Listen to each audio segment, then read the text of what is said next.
for Tip Tuesday this week, we talked about progressing overhead throws, like we did a few weeks ago, talking about the lateral throws. It's no different than other exercises we do. We want to have progression, and we want to go from most constrained or least complex, I guess you could say, to least constrained or most complex. And we'll get more and more dynamic as we go. So the first one we start with is going to be very simple. It's an exercise just to feel really the anterior side of your body stretch out and then contract as fast as possible. So from there, do one from the side, one facing. We'll be here. We want to get up on our tippy toes. We want to get extended as much as we can. Hips forward, not arching through the low back. As much shoulder flexion as we can get into. Slam the ball and feel like we're sitting down a little bit.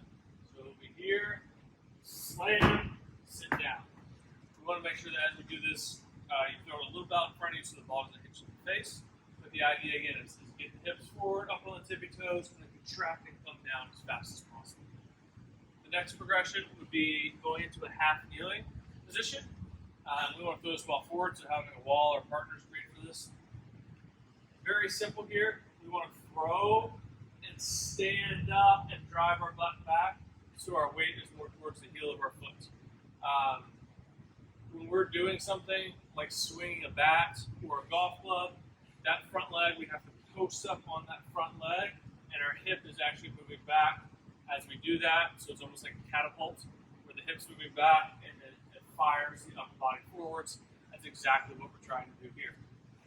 The other good thing about this is if it's a younger kid or a little bit less experienced athlete, it's very easy for them to know if they did it right or wrong. If they're standing up and their leg is straight, they did it right. If they're in a more collapsed position and falling forward, they did it wrong. So from here, same idea, drive the hips forward, get the hands overhead as much as you can, throw the ball, and stand up on that leg. So really we want to make all one motions at full speed, back here, and finish in that position with that hip driving back every time. From there, we just progress to standing up. We're going to do the exact same thing. We're just going to have one step, creating a little bit more of that stretch so the foot will come up, and then as we come forward, we'll create that stretch like we did in the first one, and then throw the ball forward, incorporating in the lower body like we did with the half kneeling position. So from here, up.